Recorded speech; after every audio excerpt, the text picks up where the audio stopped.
Hello everyone.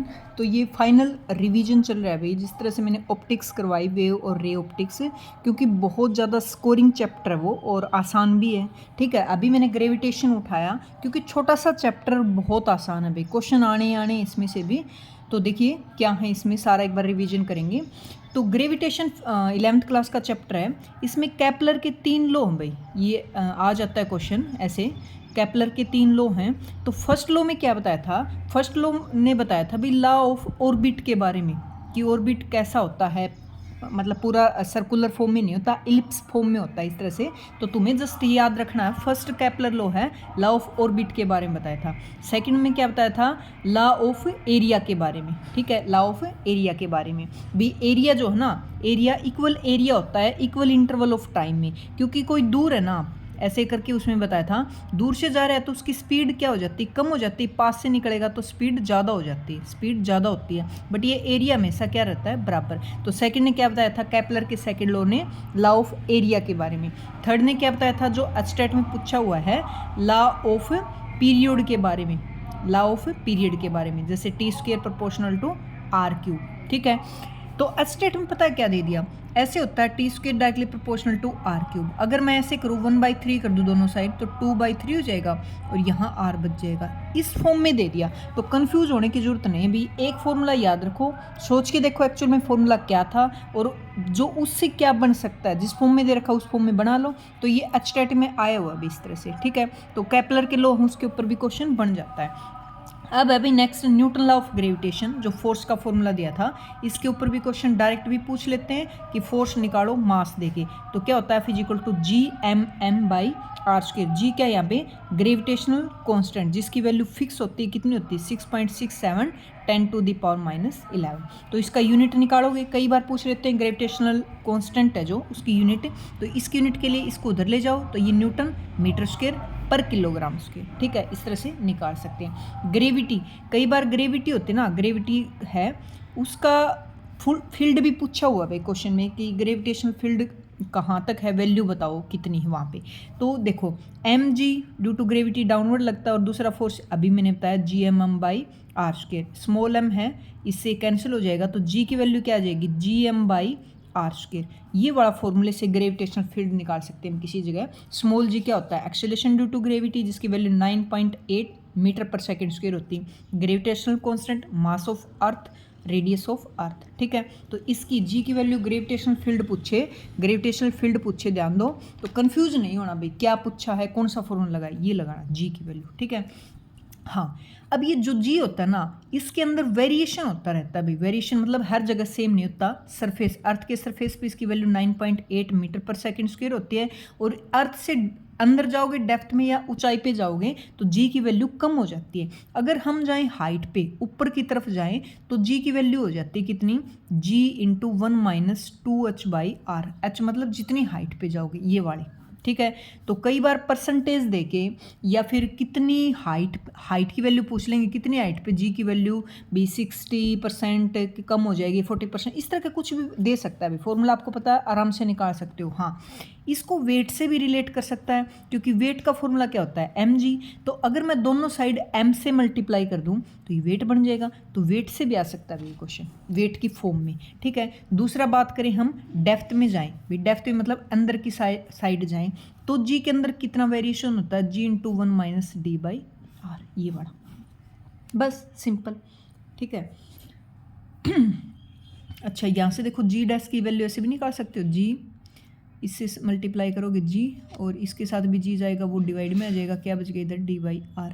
तो अगर percentage निकालो ना, तो ये वाले भी निकाल सकते हो, जी के अंदर कितना परसेंटेज डिक्रीमेंट हुआ। ठीक है, पहले जी था और बाद में जी आया, तो कितना चेंज हुआ, divided by original minus into में 100। ठीक है, तो सीधा फॉर्मूला बन गया, d/r कर दो, इंटू में 100 कर दो। ठीक है, दूसरा शेप के अकॉर्डिंग भी जी इन्वर्सली प्रोपोर्शनल आर स्क्वायर की, यहाँ से पता चल रहा है। तो जहाँ पे आर ज़्यादा वहाँ जी कम होगा, तो ऐसे इलिप्स की फॉर्म में होता है, तो ये वाला आर ज़्यादा है तो यहाँ जी की वैल्यू कम होगी। ये पोल के ऊपर आर क्या होता है? कम होता है, तो जी की वैल्यू यहाँ ज़्यादा। तो इक्वेटर टू पोल जाओगे तो जी की वैल्यू इंक्रीज होती जाती है भी, ये भी क्वेश्चन बनता है यहाँ से। ठीक है, फिर आ गया potential energy, potential gravitational potential energy, जिसकी वैल्यू यू से रिप्रेजेंट करोगे तो Gm/r ऐसे ले लो। तो ये वाले किसकी वैल्यू होती है? पोटेंशियल की v की वैल्यू माइनस का Gm/r, ये भी याद रखना है। तो पोटेंशियल जी का क्योंकि फॉर्मूला क्या होता है? v/m, ये बड़ा, ठीक है। तो तीनों के फॉर्मूले ये तो गोट के पी लो। जो मैक्सिमम क्वेश्चन बने ना, पोटेंशियल एनर्जी, काइनेटिक एनर्जी और टोटल एनर्जी, इसके ऊपर बनते भी, ये हमेशा क्या होती है? Gm/m/2r, और इसके ऊपर लगा दो -2r, इसमें माइनस लगा दोगे टोटल बन गई। काइनेटिक एनर्जी हमेशा पॉजिटिव होती है Gm/2r, और पोटेंशियल एनर्जी माइनस का Gm/r। पोटेंशियल एनर्जी होती है भाई कोई मतलब प्लेनेट है, कोई सैटेलाइट है, मतलब उसको बाइंड करके रखती है ड्यू टू ग्रेविटी, उसको वहाँ रखना, ठीक है। तो उसके अंदर क्या होती है? Potential energy. तो तीनों फॉर्मूले घोट के पी लो भाई। लास्ट में मैं अप्रोच भी बताऊंगी किस टाइप से क्वेश्चन आने हैं, क्या क्वेश्चन में गिवन हो, क्या तुम देखो क्वेश्चन में, क्या उसकी नब्ज पकड़ो तो कौन सा फॉर्मूला लगाना, इस तरह से, ठीक है। यहाँ से पता चला अभी जो काइनेटिक एनर्जी है उसके आगे माइनस लगा दो, मतलब काइनेटिक एनर्जी के लिए टोटल एनर्जी का है ये वाला, उसका माइनस की फॉर्म की इक्वल है, और ये इसका डबल दिख रहा है कि पोटेंशियल एनर्जी ऊपर, उसको डबल कर दो 2 से, तो यही बन गया ना, तो 2 से डबल कर दो तो टोटल एनर्जी बन जाएगी, ठीक है। तो ये घोट के पी लेना भी। फिर है सैटेलाइट, जो किसी हैवी प्लेनेट के बाहर रिवॉल्व करते हैं उसको सैटेलाइट बोलते हैं। तो सैटेलाइट है तो वो घूम रही है मतलब उसकी क्या है? ऑर्बिटल स्पीड, भी किसी ऑर्बिट में घूम रही है ना वो, तो उसकी ऑर्बिटल स्पीड का फॉर्मूला होता है भी, क्या होता है? Gm/r, ऑर्बिटल स्पीड का फॉर्मूला है भी, ठीक है। अब मान लो g क्या है?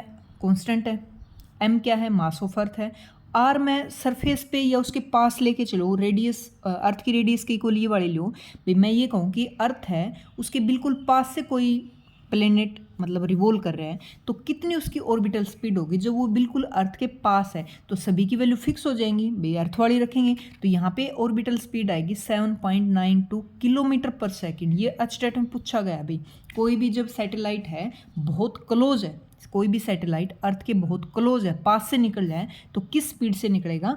7.92 किलोमीटर पर सेकंड, याद रखनी भी। ऑर्बिटल स्पीड क्या होती है? ऑर्बिट की स्पीड भी, कोई सैटेलाइट घूम रहा है तो कितनी स्पीड से घूम रहा है, ठीक है।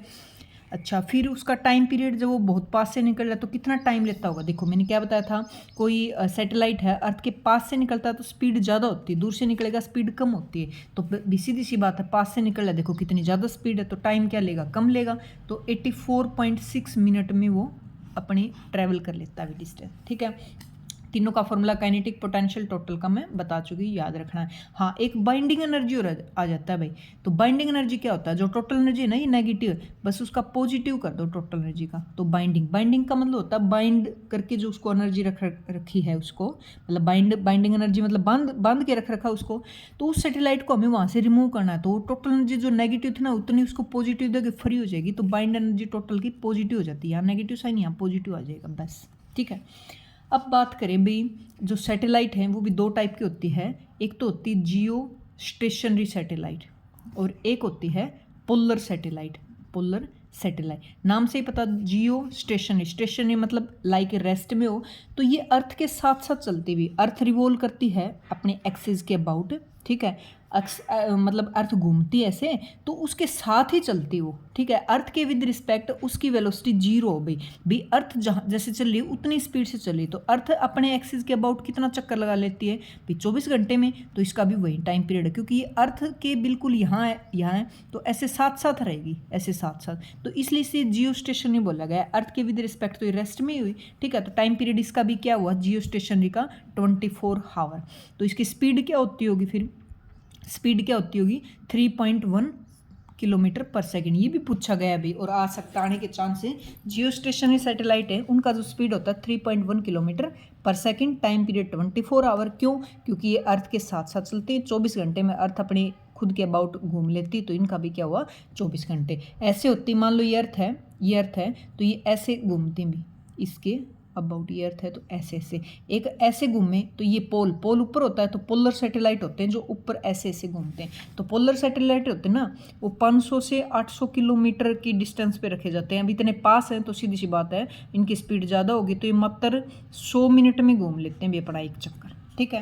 रटने वाली बात नहीं होती, समझा करो। ये लॉन्च होते हैं ना, ये 36,000 किलोमीटर पे होते हैं, जियो स्टेशन 36,000 किलोमीटर, तो ये देखो इनके कंपैरिजन में कितनी कम डिस्टेंस है, कम है तो ये मतलब स्पीड ज़्यादा होगी क्योंकि पास है, ये अर्थ के पास है, स्पीड ज़्यादा है तो टाइम पीरियड देखो मात्र 100 मिनट। और ये कितना, ये तो मिनट मतलब 100 मिनट 1 घंटे से कुछ ज़्यादा, उन्होंने 24 घंटे लिए, तो देखो टाइम पीरियड में होगा ना फ़र्क, क्योंकि 36,000 किलोमीटर पे लॉन्च किए जाते हैं। जियो स्टेशन ऐसे घूमते हैं, जियो पोलर सैटेलाइट ऐसे पोल के अबाउट, ठीक है।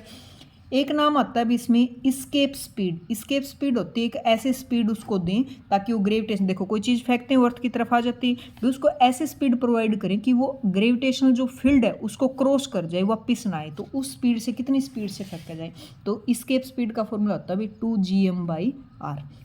ये बड़ा देखा देखा लग रहा है, तो ऑर्बिटल स्पीड का क्या था gm/r। तो यहाँ से पता चल रहा है कि ये √2 बाहर निकाल लूँ तो इसकी जगह v0 रख सकती हूँ, ये √2 इसको मैं बाहर ले लूँ और इसको ऐसे लिखूँ तो इसकी वैल्यू लिख सकती हूँ। तो वी किसकी वैल्यू आ गई, किसके इक्वल आ गई, स्केप स्पीड है वो किसके इक्वल आ गई, ऑर्बिटल स्पीड के √2 टाइम। तो ये भी कई बार रिलेशन पे क्वेश्चन भी आ जाता है और डायरेक्ट फॉर्मूला भी MCQ में डाल सकते हैं भी, फॉर्मूला बेस्ड इनमें से कौन सा रिलेशन करेक्ट है या कौन सा ट्रू है, ठीक है।